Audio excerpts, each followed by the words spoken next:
You are watching Email TV. Email TV, touching lives where necessary.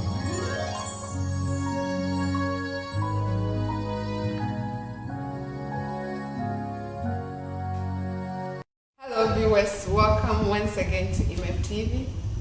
This is the day the Lord has made and we rejoice and be glad in it. We appreciate you for joining us once again. Today we have a wonderful panel to talk about something that is really serious in our lives and close to our hearts, and we wish and pray every day that we will find a better way of dealing with it. Today we are talking on relationship and handling conflict. Regardless of how you see things or how you want to believe it, we all in different ways have relationship with people and things around us, and conflict happen as humans. So we are going to talk about this and how best we can handle some of these things so we can live in peace with people we have relationship with. I have a wonderful panel, like I said, here today. They are my sisters in Christ. We pray together, we cry together, we laugh together. It is very interesting how we relate, and it helps us, we help ourselves and we go through the day. So without much ado, I'm going to introduce them to you all. They will say their names and a little about themselves, and then we are going right into the relationship subject, and there's more to come, so don't go away, stay with us. So welcome once again, my dear sisters in Christ, to MF TV. Thank you. I love you all, you know that, and I appreciate you coming here today. Today we want to share the knowledge of things we learn when we meet to the rest of the world. So, can you please introduce yourself to us? Good day, everyone. I'm Oluwakemi Akinobi. I'm married with a son. Thank you. Okay. Hi viewers, Oluwasimisola Kalunge, but I'm popularly called Simi here. I'm married and I have 3 children, and I'm currently a student at Columbia Theological Seminary, studying Masters in Practical Theology, concentrating on Christian education. Yeah. Thank you very much. Hi viewers, my name is Patricia Esa and I'm married and I'm a student at Georgia State University. Thank you all so much for coming once again. I appreciate you all. And let's go into a discussion. So, when we say relationship, what does it mean to you? What does it mean to you, Sister Pat, when we say relationship? I would say relationship is a connection between people. It can be a connection between objects, anything, and also like a general connection between people and how we relate with ourselves. Yeah, so that's basically what I would say. That's good. Can you? Yeah, adding to what Sister Pat just said, connection, there are different things that connect people to one another. Traditionally, we are connected to our family, so we have siblings, parents, but really, connections can also go beyond that family. Yes. So we can have romantic relationship like we know, and we can have friendship like we are here. We are a form of friends on this campus. So there are different things that connect you. It's just an experience that you share together that binds you together. Thank you. Sister Kerry. Okay, for me, relationship is a link. When you have a link with someone and you can easily get access to that person. Okay, it could be friendship, it could be siblings, it could be family, it could be, like Sister Pat said, even to an object. Okay, but today we are talking mainly about human relationship, and I see it as a deeper level of state of being friends into relationship. Okay, thank you very much. So, with the definition you have given me, it could be family, it could be friends, it could be between husband and wife, boyfriend, girlfriend, all that is form of relationship. So we are going to ask some questions, discussion questions, where we can explain further what we just said, so that people will get better understanding of that. So Sister Kemi, I'll come back to you again. What do you desire in any relationship? When people form relationship, what is the desire of that relationship? Okay, like I said earlier, that is the link. So that means when you are in a relationship with someone, you look forward to having your heart out to that person. You want to build a life with that person, either married or friendship or anything. And for me, I look forward to having loyalty in relationship. I look forward to having trust in relationship. I look forward to having love and care. And that is the basic thing that we must have in any relationship. Thank you very much. But does that happen all the time? Well, as time goes on, because we are different people and because we cannot change personality traits that we have, we would always collide. You know, we would always have our own perspectives to be pitched at all times, and through that, conflicts will come. Thank you very much. Yes, that's why we are talking about relationship and conflict. Because in as much as we want it this way, stuff happens because we are humans. So, Sister Simi, how do we value relationship? What is value? The value placed on relationship. Values that were placed on relationship depends on the type of involved. relationship that you are involved. But most importantly, trust, like Sister Kemi said, trust, love, openness, and communication is one of the key things that we value, we place on relationship. Because a link, when you have a link with someone, when you are connected to someone, you must be able to have access to the person. You must be open to the person. And I think a word that maybe a lot of people don't like is that you must be vulnerable to the person.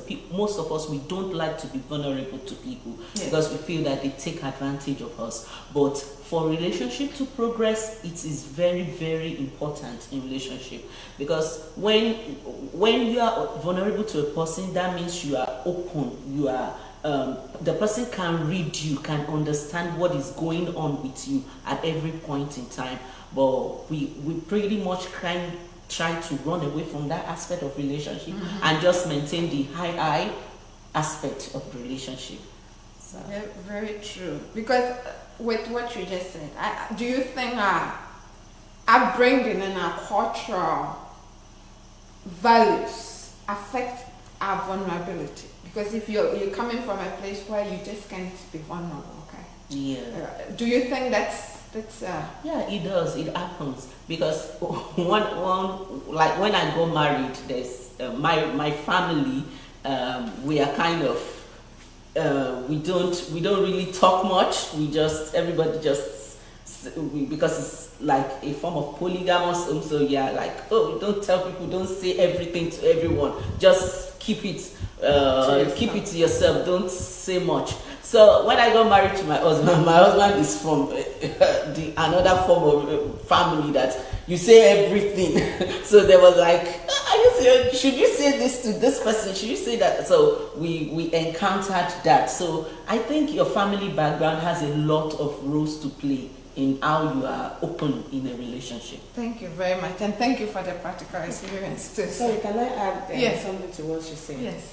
And also in terms of values, you know, people see things differently, and they rather want to relate with you according to the things they believed in their heart.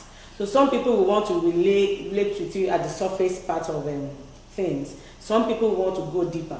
So it depends on the value that person places on that relationship, and the person can go further to say, okay, I'm ready to discuss this with Simi, I'm ready to discuss this with Marvin. So it depends on the value that you place on that relationship. Okay. Then sorry to add to this. Yeah. So just add to this. This value issue must be two ways. It must be between the two of them, because there are times that I've been in a relationship that I placed a lot of value on the person, but somewhere along the line I noticed that the person doesn't value me that much. Yeah.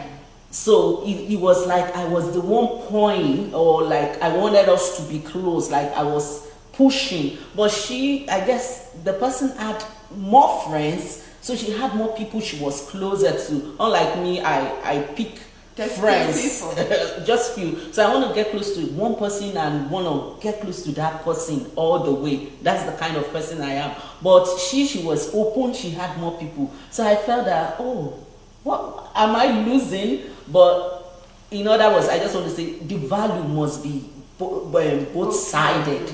It must be from both people. Yeah. Before you burn out and get tired of trying. Yeah. Yeah, I agree with that.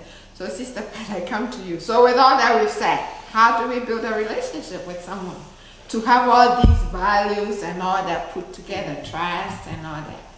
Yeah, so I think building a relationship with somebody in the context of, let's say, if you want to get closer to somebody, if contact has not been established yet, let's say somebody moves to your neighborhood, you want to be friends. I think in that context, you have to be more approachable. You have to be more proactive. Yeah. You know, go to the person because the person is new. Go to the person. You know, be more proactive. You know, engage the person and all that. But in the context whereby you've already established contact, like we are, you know, maybe if you are dating somebody or whatever.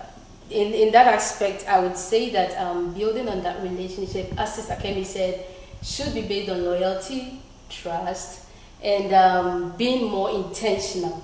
Because sometimes if you are not intentional about something, you just let it slide, you know. You just sit there for it to happen to you. But relationship must be built. You shouldn't just sit down for it to happen to you. You have to build on it. How do you build on it?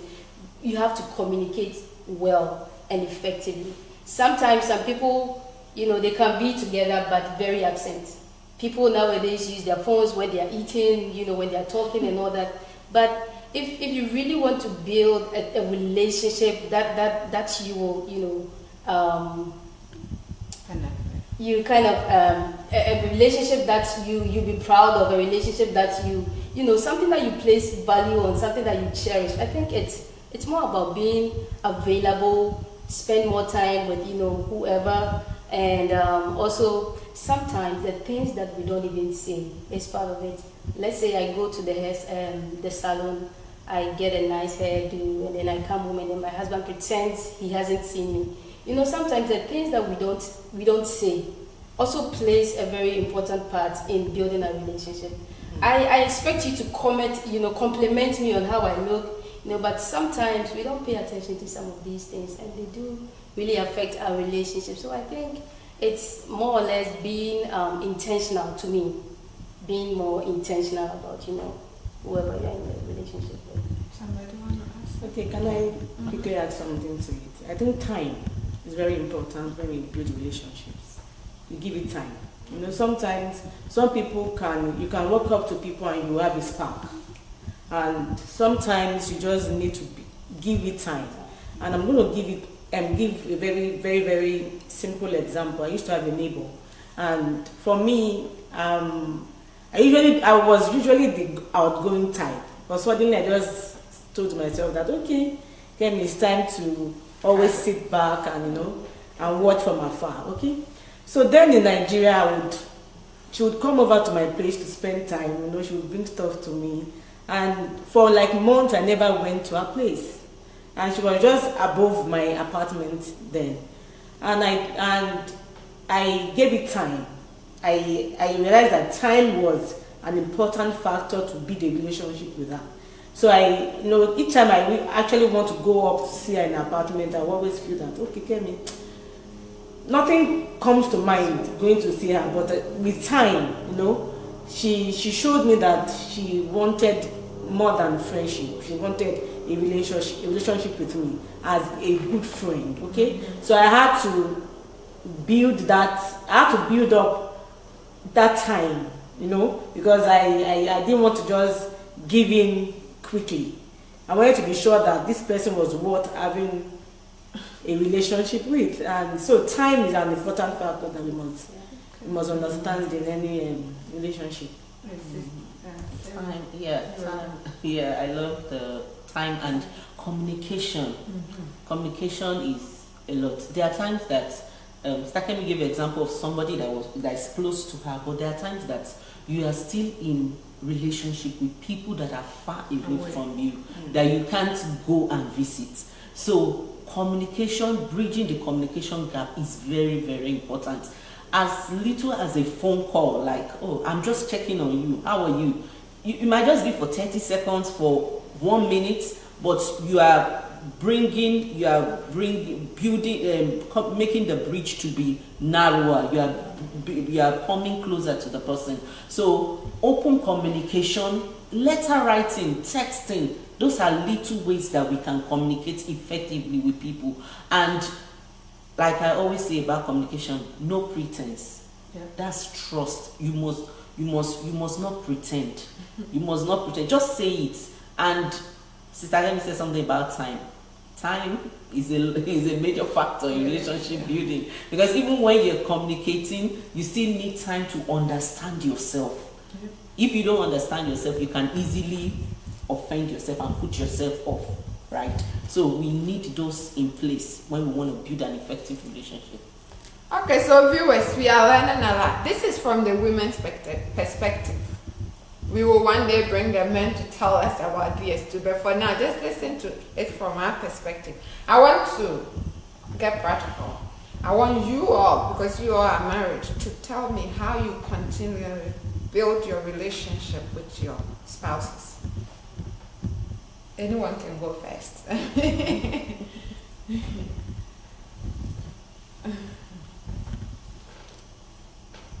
Okay, in terms of communication with my spouse, I would say I'm still learning too. I'm still in the learning process. Although we've been married for like 10 years and we're still in the process of learning. We are getting better, because one thing I've noticed is that there are times that we change, or we just get to discover more about ourselves. And so you need to establish that and know how to communicate effectively.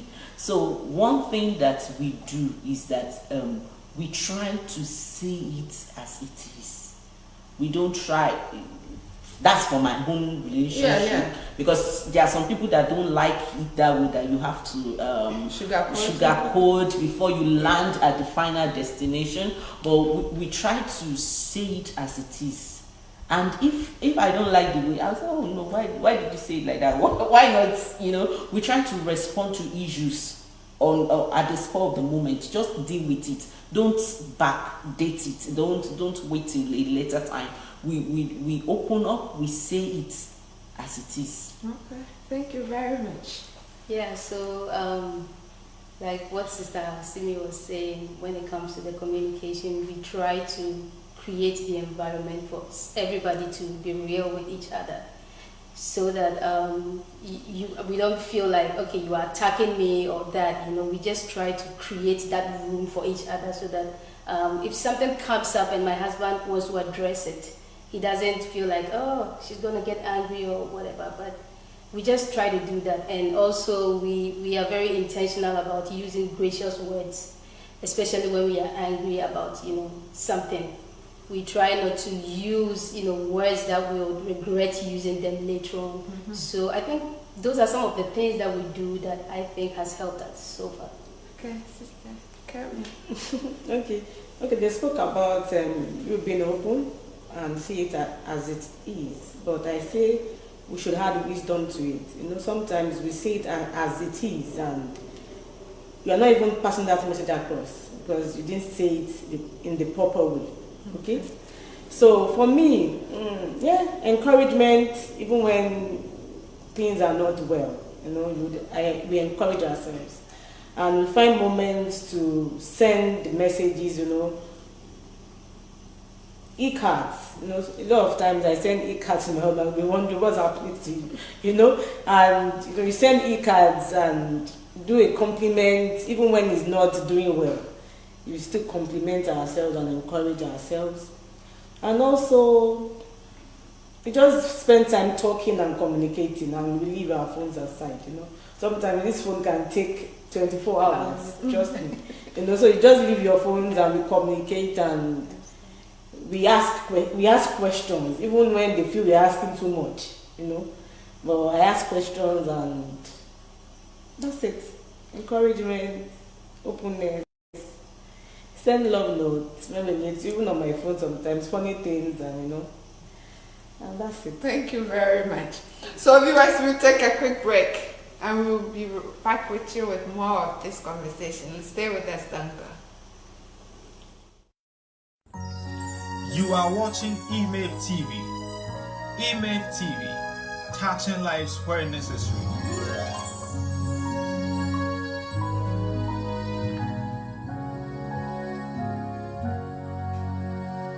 We are here to plant the seed of hope into the hopeless. We are here to encourage people to live independently in Christ. Welcome back, viewers, from a quick break. Behind the scene, some of the men told us that we are being biased and we are talking from a woman's perspective, which is okay. But we will bring the men to talk from their perspective very soon too. So we move on with the discussion, and I want to ask all of you, how do you think our relationship with God shaping our relationship with people? Because what you said initially when we started, I think it's not an easy task until there's something in you that is that hole that can make you do some of these things, because putting too much into something which sometimes is not yielding, it's painful, but something push you to do it. So how does our relationship with Christ shaping how we relate with people, being it our spouses, our children, our acquaintances, our family, our siblings, all of that? How does it? Ooh, yeah, Okay, Pat. so reading from 1 Corinthians chapter 13 is a very popular verse in the Bible. I'm reading from verse 4. Love is patient, love is kind, it does not envy, all these things. So I think if you have a relationship with God and then all these things that they tell you, you read your Bible and then from the Bible that love is patient, love is kind. You know from that perspective that dealing with humans is a big task. Oh yes.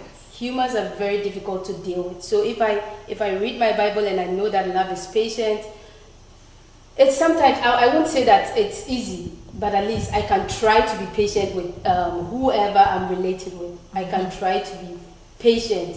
I can try to be kind to the person because I know that this is what my Bible tells me to do. This is what it says about love, building a relationship with somebody. It does not envy. So if Sister Kemi buys a car, if Sister Kemi is looking beautiful, I should be able to say, oh, Sister Kemi, you are looking very beautiful today. Because I don't envy you. Sister Kemi is looking very beautiful. That is, I think I will put this into practice because of my relationship with God and what He commands me to do. So I think that is what I have to say about it. Okay. Yeah, relationship as a Christian, I'll say we are not living separate lives. So as a Christian, you have the Spirit of God. You are love. That, like what Sister Pat said. So when you have a relationship with God, it rubs on the people around you. Yeah.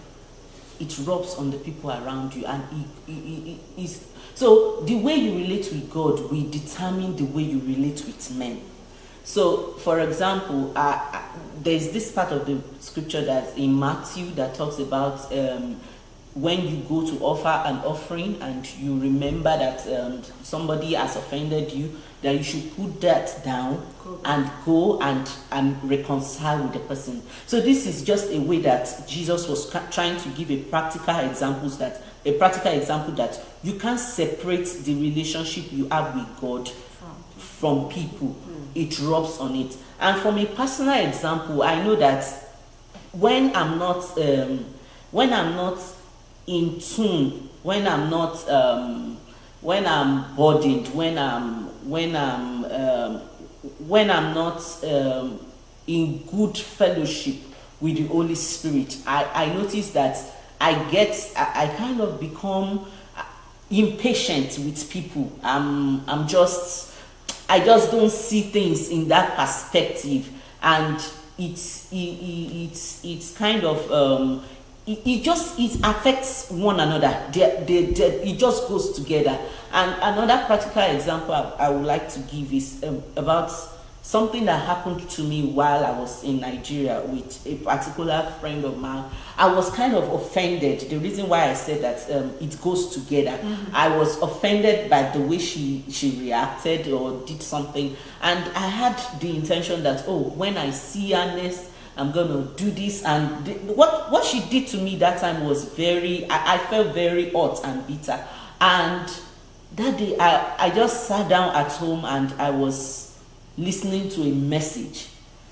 In the late at night, I was listening to a message, and the minister of God, I don't know if you mentioned, was just speaking about forgiveness, talking a lot about that, and you won't believe that at that moment he had not even called me like, okay, now decide in your heart that you want to forgive. No, but at that moment something changed in my heart, and that anger and bitterness just fizzled out as if it never happened. So that way it made me to understand that God is concerned about the way I interact with men. So it's not just that I want to be pleasing to God, but God also wants me to be pleasing to Him men, and to also be at peace with the people around me. Okay, thank you very much. That leaves you, Sister Kemi. Okay, what was even our own part of the discussion? This song just came to my mind. Your love is kind, your love is patient. You fill my heart with so much peace and joy.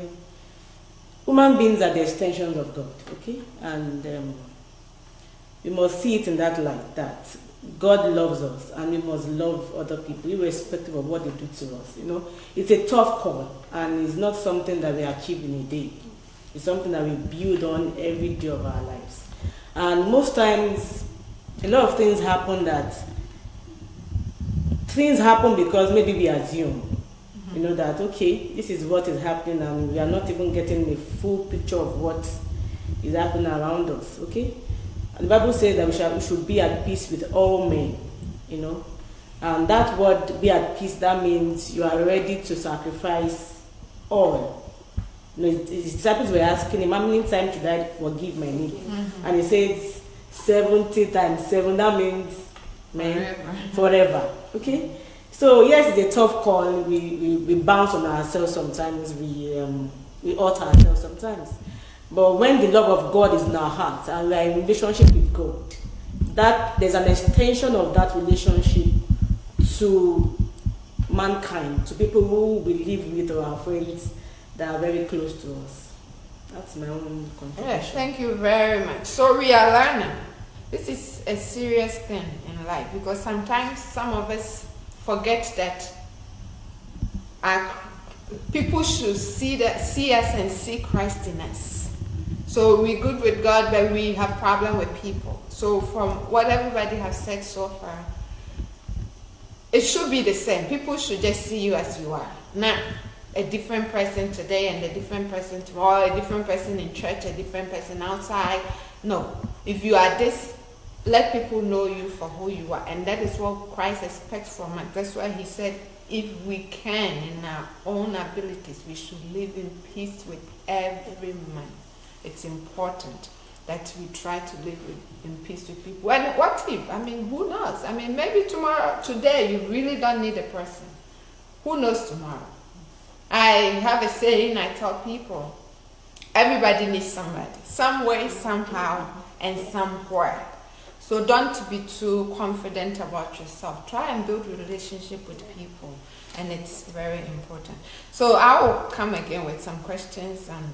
We've talked a lot about the relationship aspect, but in as much as we try, we are humans, and there will be conflict that will come as we fellowship and have relationship with people.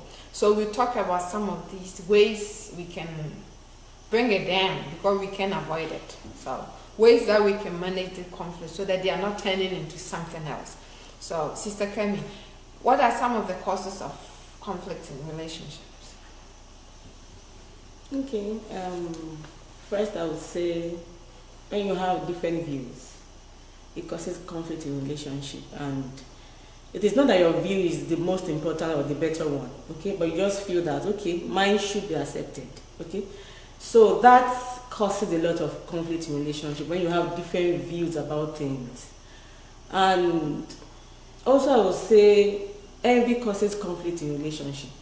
You know, when maybe man to man, woman to man, or woman to woman, or whatever, or colleague to colleague, you know, and you see that sometimes some people are doing well, and if you don't have the mind of Christ in you, you begin to feel that, okay, is this person better than I am? You know, and whether you like it or not, that causes a distance between that person. And when you see some people achieving something that you feel that, okay, why am I not in these shoes? Okay, so that causes conflict in relationship.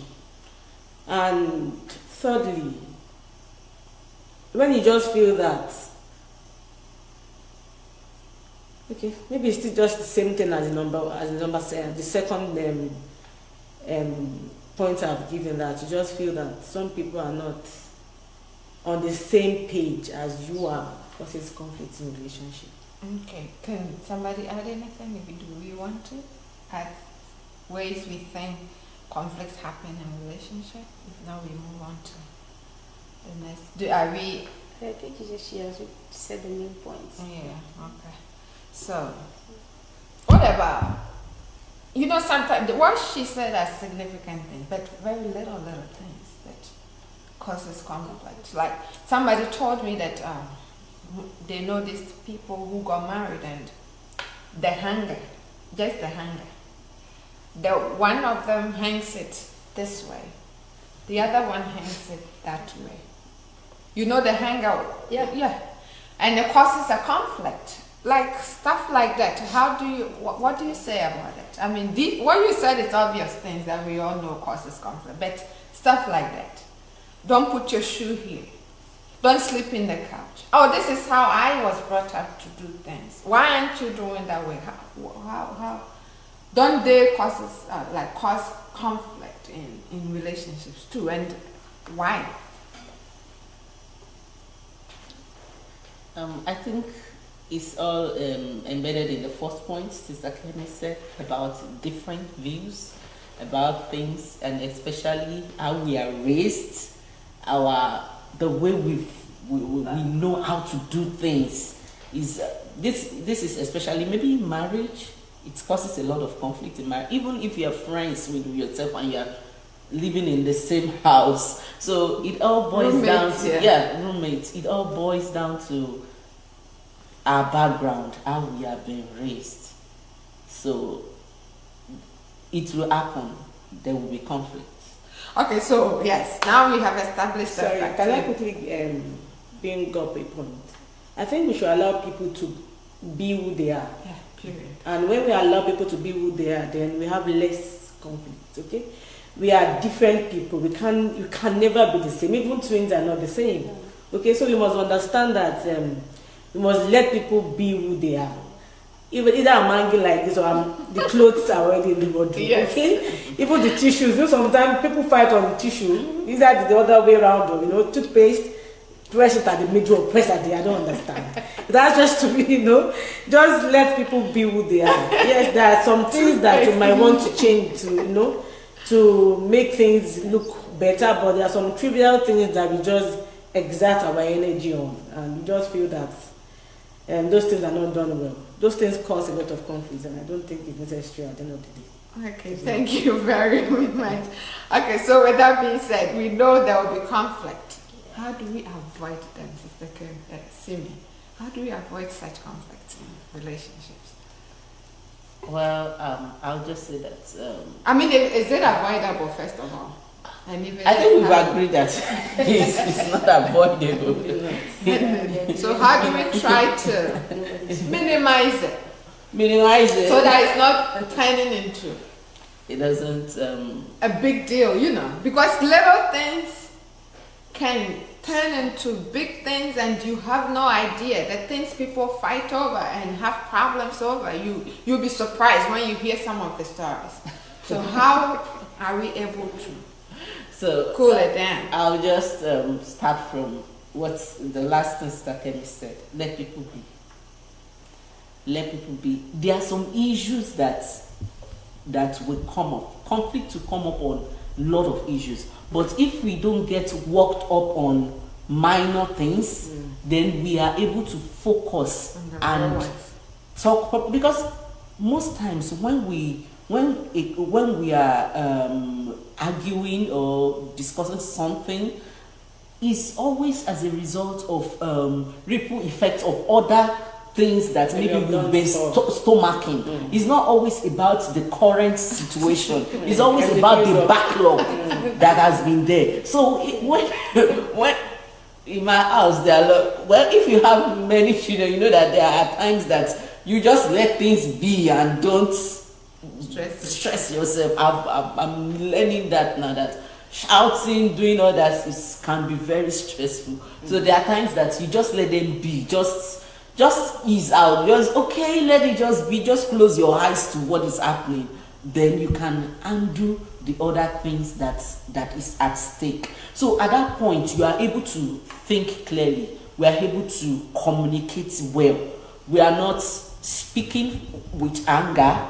We are not like trying to score a point, because there are times that when we are in conflict, when we are trying to resolve a matter, we want to have the upper hand, so we want to score a point. That's our goal. Like, I just want my own point to be the one to stand. So, but it doesn't happen that way. Just let these minor ones go, then we can focus and talk about it. And when we talk about issues, I think that the priority should be that we should be able to negotiate.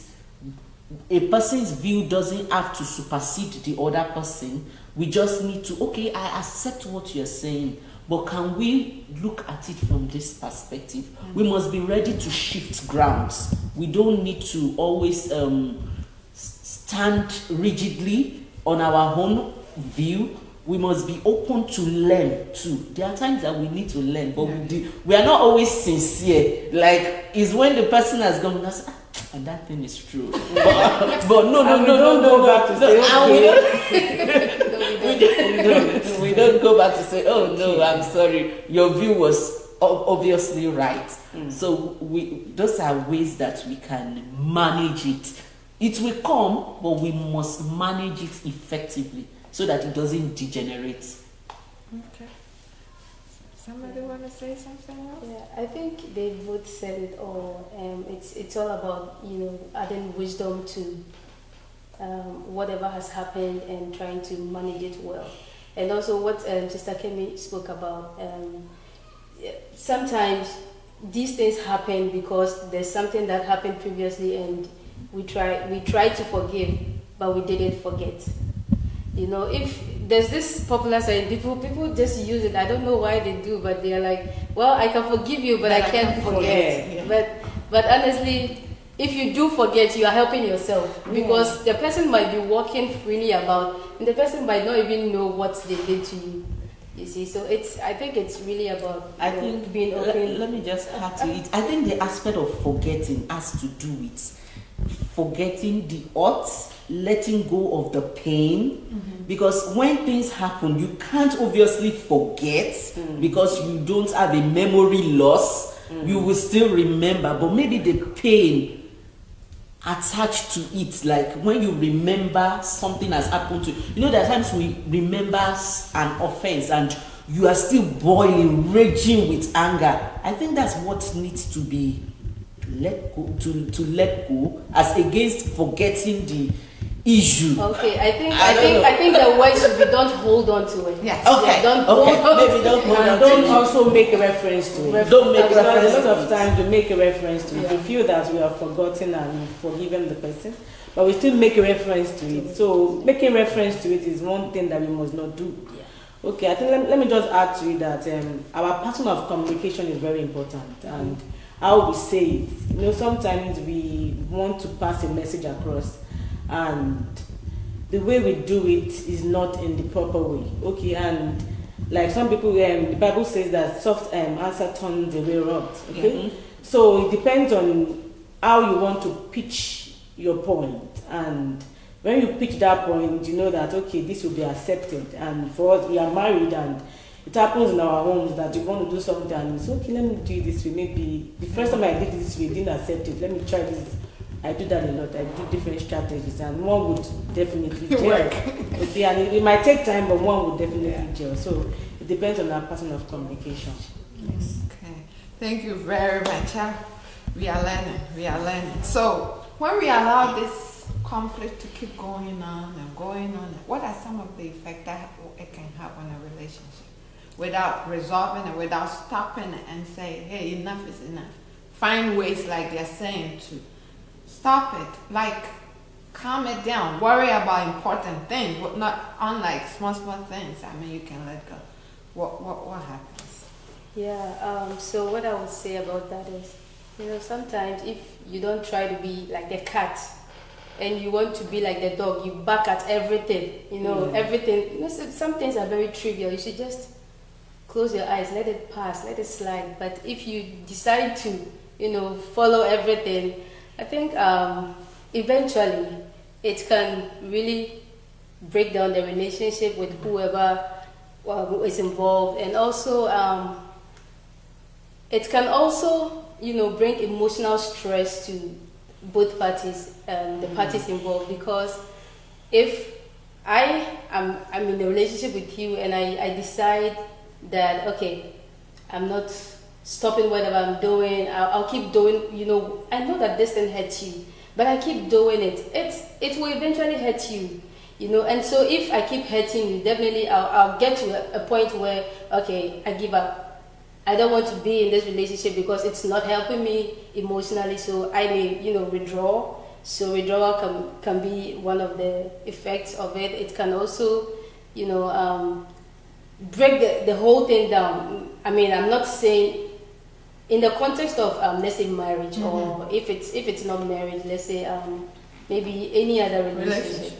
So if these things keep happening and you don't manage it well, it will eventually come to a point where, okay, I go my way, you go your way, because I'm just tired, I'm just done with you, So I think, and then on the positive side too, sometimes what it happens, all these conflicts come up and it is well managed. I think the relationship gets to a point where it becomes beautiful, because the parties involved realize that okay, we cherish this. Why do we have to let this thing ruin our relationship? Okay, we'll work on it. And I think when they are conscious about that, it's actually help build it and makes it a better one. So I think there are two sides to it. That's just my opinion. It's all about balance, because if it goes just too low or too high, it might cause a problem. So it's all about balance. Thank you all for all you have said. We've learned a lot. We are here just to let you know that you are not alone. If you're in a situation where there's a lot of conflict, you have to choose between which is necessary, which is important. Do you have to pursue this, or you have to let it go? You don't want to overdo it to the extent that it's causing too much problems. So think through it, and with God on your side, I believe you're going to be fine. God is going to bring a solution your way. And before we go, I want to ask, is there a point in our life where you think that this relationship is enough, it's over, I'm done? Or once you start, you have to continue forever? I would just like to say that it's not every relationship that you continue to pursue to the end. Okay. You must be sensitive to know when you are to take a break in a relationship. And when I mean relationship now, I'm not limiting it to just, I'm not saying marriage, I'm talking about, we established that it's general. It could be is friends, family, you just have to decide to be sensitive. When signals are when you notice that you're not getting the same feedback as you used to in that relationship, probably the person just we change. So maybe the person's focus is on something else and you are not delivering that to, you are not of benefit at that point. So it's not that you're gonna say, oh, hello, I'm ending this relationship now, bam, bam, and you cut off the call. But like, we still meet, so you don't just shut the door at somebody, but maybe at that point, you just need to take a break and everybody should just refresh themselves with other things, because the world is a circle. We still meet somewhere, so you don't just shut them out. So, but you must be sensitive when the other person wants a form of break, when you're not getting the same feedback, especially when you've checked that all is still well with the person, but the person just chose to just Let it go. stay back. Okay.